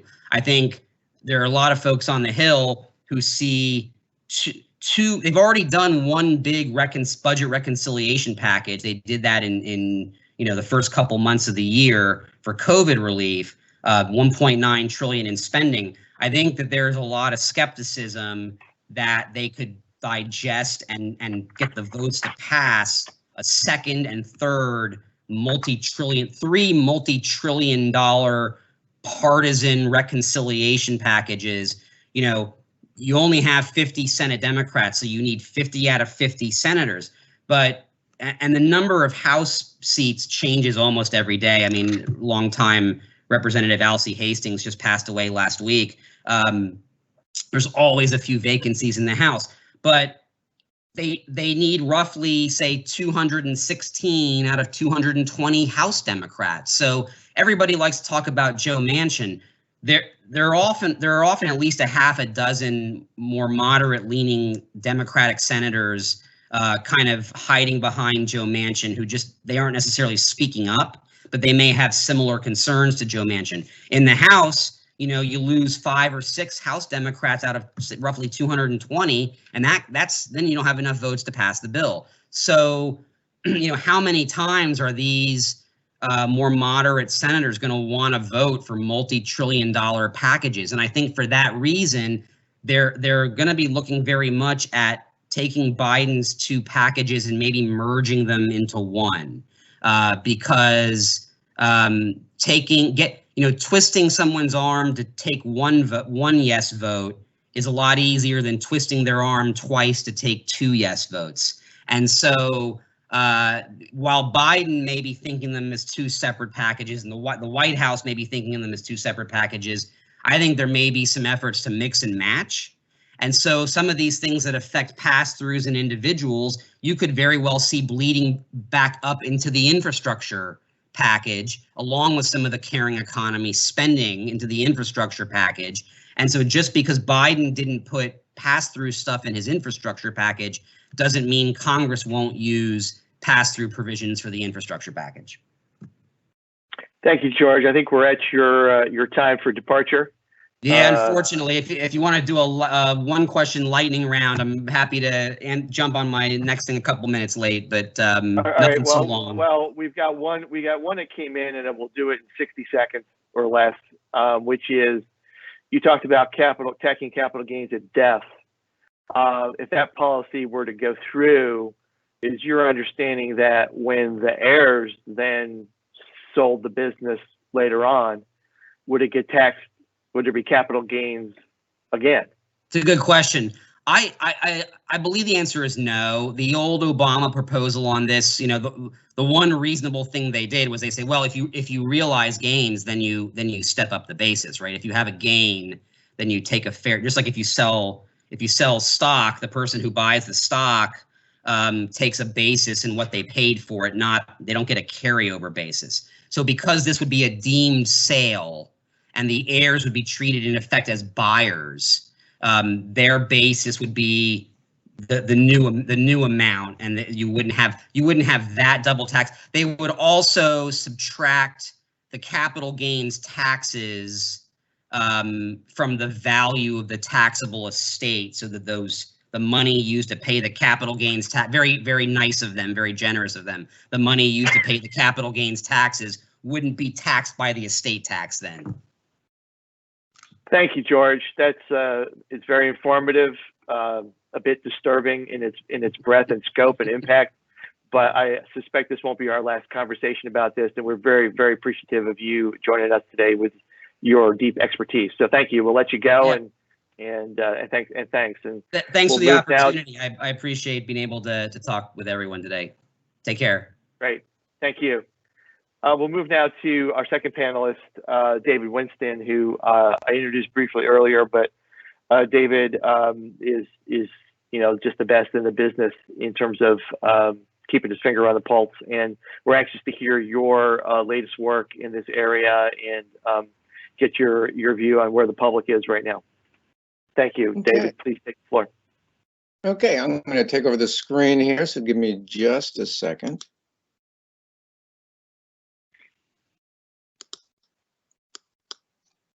And Chris, if you could give me some confirmation that the screen is up and you can see it. Yeah, it's working. Beautiful building. Okay, good. That's good. That's good to hear. Okay.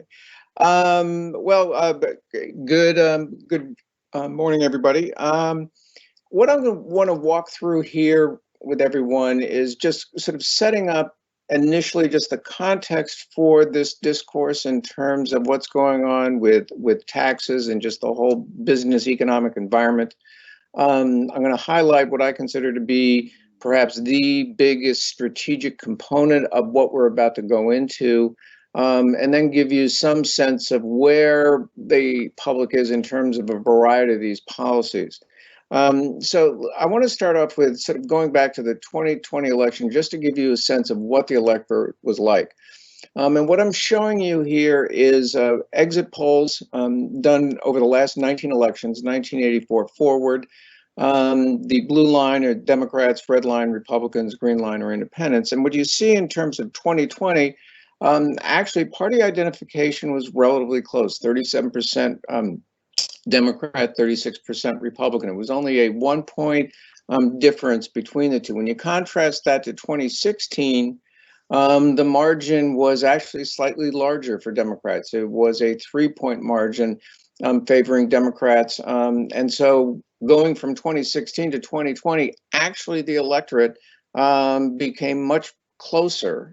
Republicans improved their standing in relation to the overall electorate, which again is not something that has been highlighted particularly.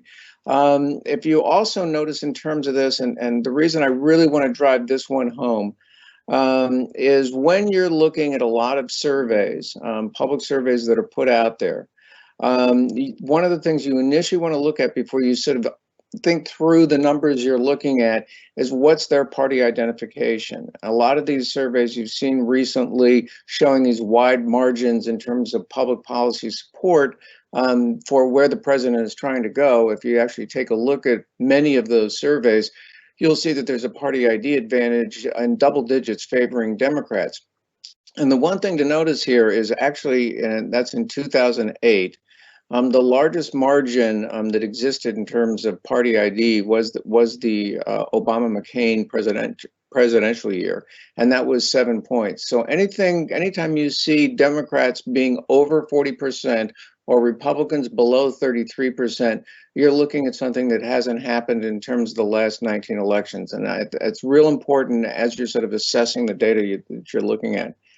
The other element in terms of looking at what just occurred is looking at party ideology, or looking at ideology overall. In this last election, conservatives actually outnumbered moderates by 1 point, 39 to 38. Again, the green line being moderates, red line being conservatives, blue line being liberal.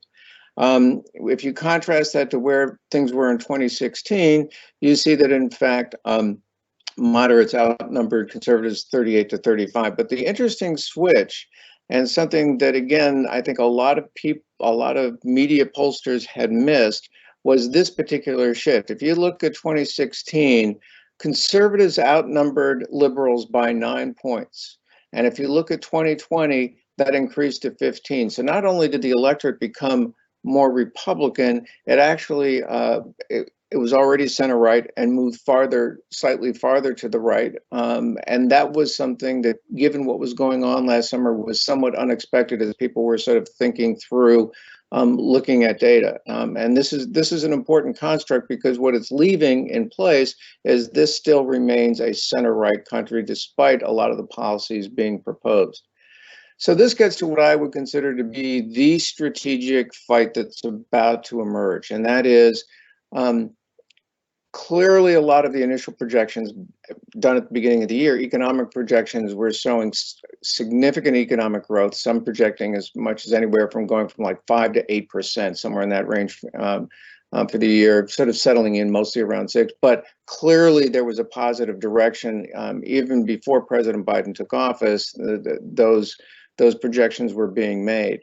Obviously, the challenge of the current administration is they want to have their policies be taking credit for whatever improvements occur.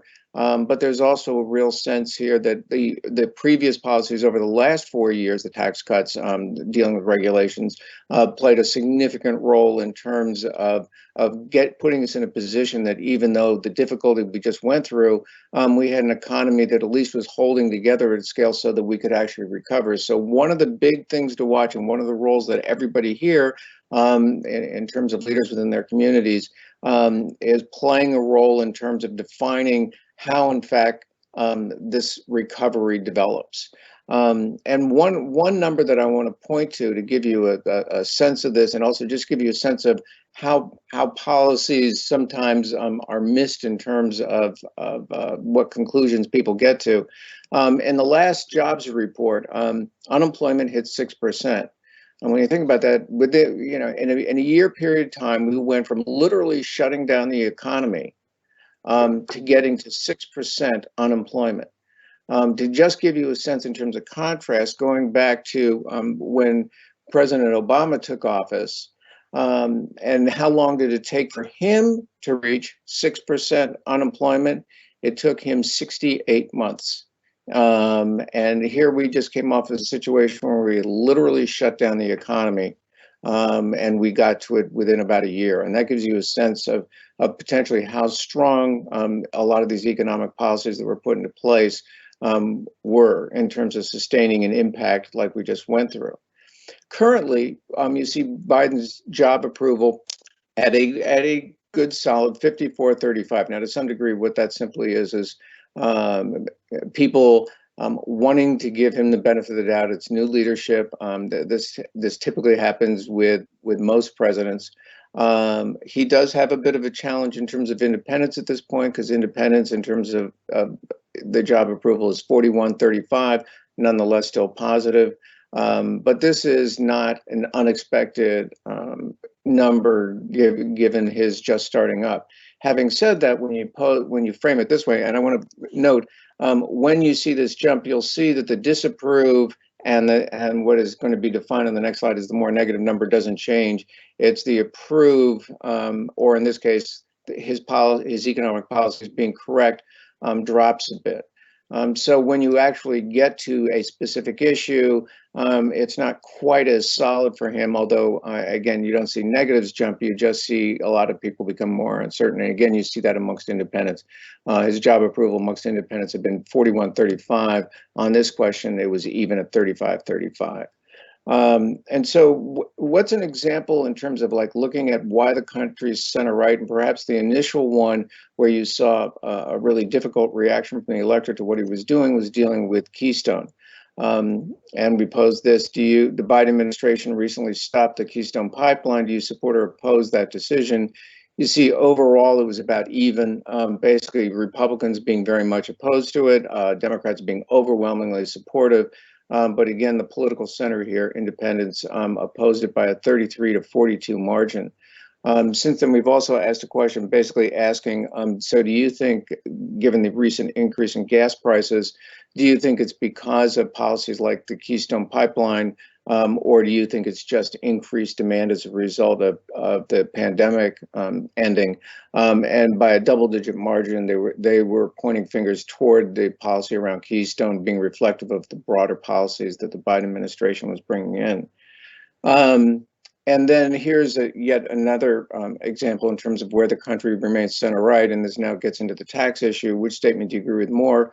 Repealing the tax cuts would help economic recovery from COVID, or keeping tax cuts in place would help economic recovery from COVID.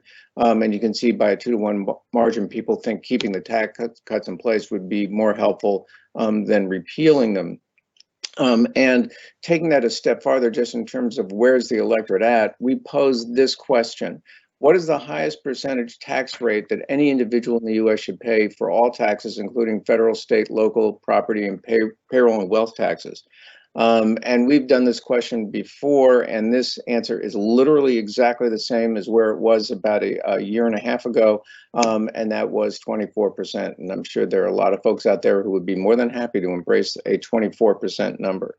So when we're talking about some of these super high numbers, one of the challenges and one of the communications needs here is when we're talking about amounts, as George was just walking through, attach percentages. The concept that some people are paying over 50% of their income in terms of all the taxes is something that the country just doesn't embrace. I mean, yes, they think that wealthier should be paying more successful businesses should be paying more, but there's also just sort of a reasonable cap to that. And I believe now New York, if you live in New York City, and you're one of the upper incomes, you're paying more to the government than you're actually able to take home at this point. So this is a critical dynamic as you sort of engage in discussion on this. With that, one of the things in terms of a lot of the questions I have when I'm talking to reporters that I'm hearing is sort of a validation as to why we can increase taxes, is this question: because of what has happened with COVID, I'm willing to pay more in taxes. And in fact, I hear this as a rationale for people supporting tax increases, saying, well, the country's in a different place now because of what happened with COVID. And what you see here is that, in fact, is not the case. 24% believe that they're willing to pay more in taxes, and a majority of the country does not believe that. One of the interesting things that's going to be a challenge to the Biden administration as they sort of look at doing tax increases, and this is the $400,000 number, he asserts in a statement that nobody under $400,000 is going to pay a dime more. And the problem he has right now at this point is more people don't believe that than do believe that. So he has yet a big argument to make. And to a large degree, that's because people here, when the whole issue of taxes are being brought up, yes, people make certain statements initially, but it's basically opening a Pandora's box. And they are quite concerned that, in fact, they would be impacted with that. And this is more so for the chapter S's here. One of the things that emerges when you put this concept out there, that it's unfair to tax the same business net income twice.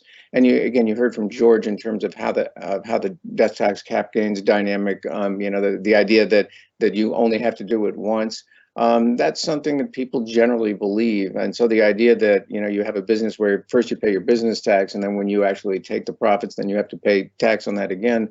That is an easier concept to explain than I think a lot of people thought. I mean, when you use the phrase pass through, that's not exactly a comprehensible term. But if you lay out, look, that the money you earn is your personal income and you should only have to pay tax on it one time is in fact a very consumable concept. And it's an important thing to remember that audiences do grasp that. With that, getting to sort of the broader construct that we're in the middle of, we've asked this over time, which of the following economic systems would be better? And this was done as part of our post-election sort of capturing environment in terms of the last election. You can see that by a 3-to-1 margin, people still prefer capitalism over socialism. 56%, I would argue, given the fact that it is our economic system, I would suggest it needs to be a much stronger number. But that 19% has been pretty solid in terms of the past couple of years, in terms of where people who've said socialism has been. It has been younger focused. It's been more liberal Democrat focused. But nonetheless, the high that I've seen over the past couple of years when we've been doing it has been 22%.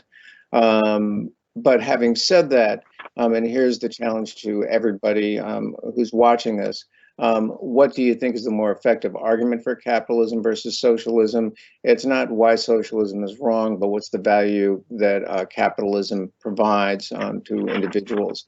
And at this point in time, given what's occurring, there is, in fact, a clear statement, and it's pretty overwhelming, as a matter of fact.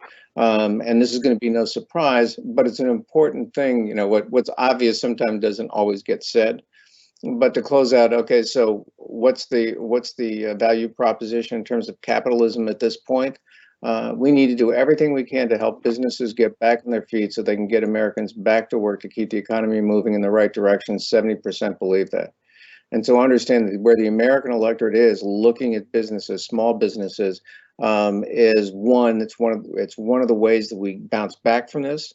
That there's a structure in place that has clearly gotten to low unemployment rates before, and how do we make sure that we leave those things in place and help facilitate businesses getting back on their feet, so in fact they can start hiring and getting this economy going back to where it was. And again, so far it looks like, looking at the projections, we're going to have a very solid year. And one of the challenges here is to make sure that what is given credit is those things that in fact did help business and the private sector, and not that there was just a lot of government spending on programs that was just out there, as opposed to the structural needs for having a good private sector being able to provide the quality of life that this country wants and needs. So with that, Chris, be glad to answer any questions. Great, and let me remind our audience that the Q&A box is open. If you have something for David, please type it in, and we'll see if we have time. But just, David, to emphasize some of the points you were making, if you picked up the newspaper or Facebook or any of the news sources out there, there's this impression that infrastructure, free childcare, incredibly popular, and raising taxes to pay for that is incredibly popular. That's the prevailing narrative out there. You just emphasized a few points that poke some holes in that, but what tells you that that's not quite right? That's not quite accurate. Well, first off, you have to. There are two pieces to all these relief bills. People inherently believe that there's certain things in those that the country needs. And it's a little bit like, okay, that needs to occur. Yeah, I know there's this other stuff in the bill, but that's so important to happen. Let's at least get that taken care of, and then we can come back and have the discussion later about all the rest of the stuff that was potentially in the bill. So understand, it's not like the public is blindly supporting this, but they're saying there are certain pieces within that, like the $1,400 checks, that families just need that, and we need to take care of them and make them whole. And if that's what it takes to get through Congress, and again, they don't have the best opinion of Congress. If that's what it takes to get through, then let's do it and let's make those people whole, because that's the priority. Having said that, there's ultimately going to be an accountability for what about all those other things.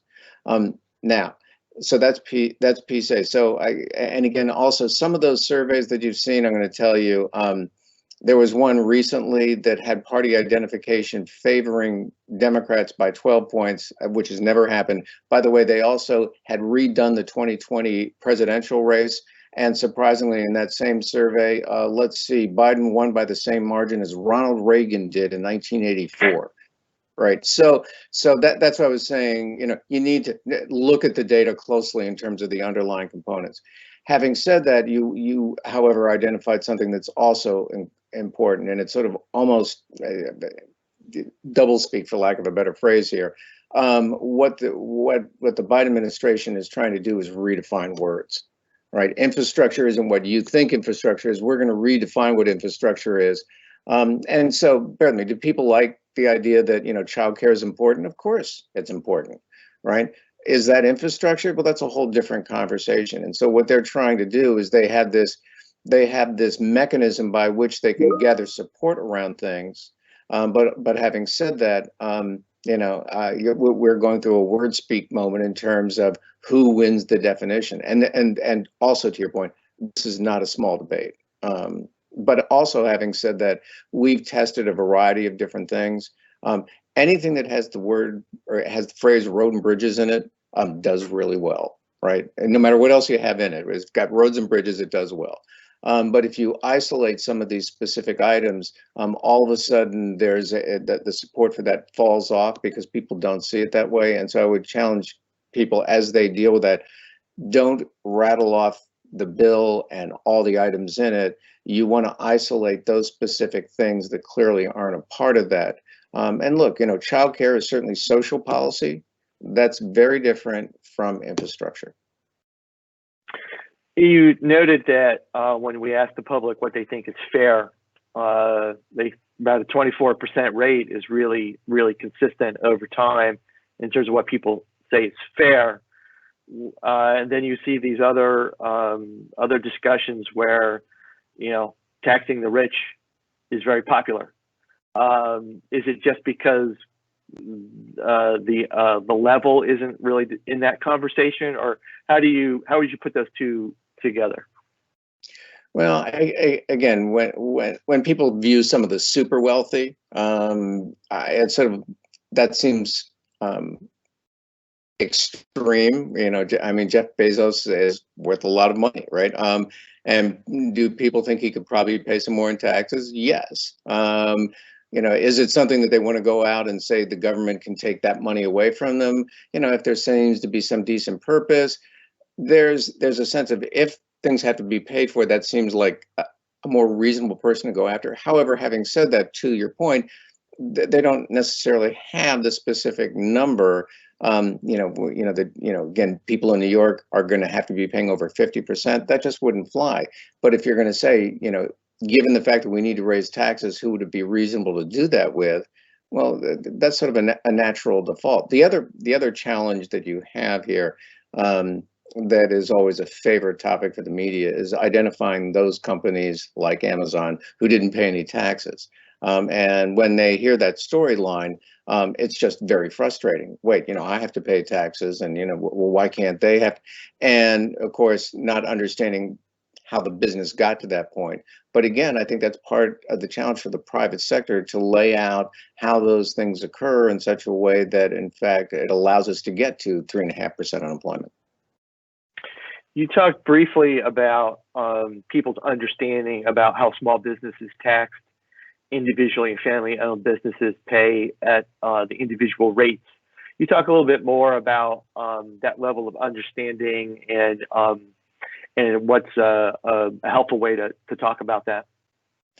No, again, when you sat down, and unfortunately, there was a specific piece of research that we were involved in that you saw, where I was talking to a group of people, and basically not explaining in enormous depth, but just the basic idea that when you start up a business, right? I mean, one of the challenges, as everybody knows here, is, well, the first thing you got to do is you got to pay both ends of Social Security, right? Okay, that's sort of an unpleasant surprise, right?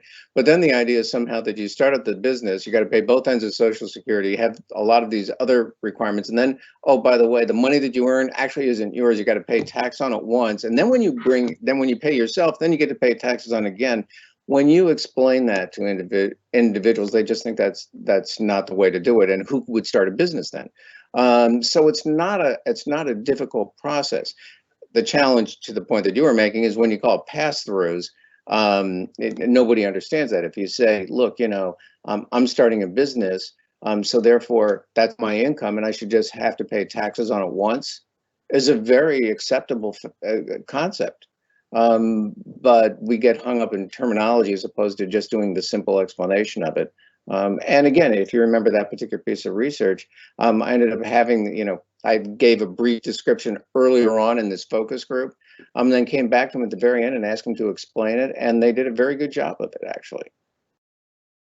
Well, thank you, David.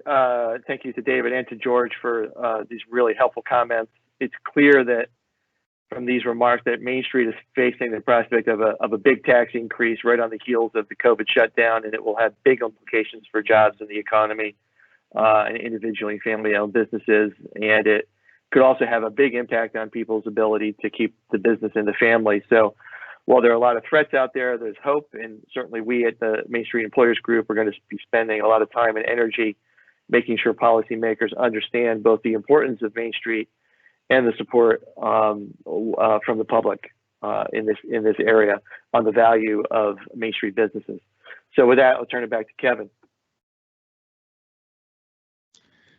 Thank you, Chris. Appreciate the panelists, and in fact, I'd like to just take this opportunity to thank to say thank you to our keynote speaker, Senator Steve Daines, to all the panelists, Jeannie, Sandra, Stephanie, Steve, George, and David, to the moderators, Courtney and Chris, thank you, and thank you to all the attendees for joining us. My takeaways is basically at some point this month, we expect to see the human infrastructure, I think the second shoe is maybe what George referred to it as, package that is reported to include the tax increases that we've discussed today that focus on individually and family-owned businesses. Of course, none of these tax increases are happening in a vacuum. Businesses are emerging from a once-in-a-generation pandemic, and generally the small business recovery takes much longer than the recovery you see whether it's on Wall Street or large corporations. On the tax front at the state level, businesses are seeing a significant unemployment insurance tax increases, and at the federal level, potential new workplace enforcement regulations, paid leave regulations, and other significant changes in employment law. But we'll wrap up, and any follow-up questions, we have included email addresses for Courtney, Chris, Brian Reardon of the S-CORP Association, and me on this final slide. Please don't hesitate to reach out with us with any questions, and thank you once again for joining us. Have a wonderful day.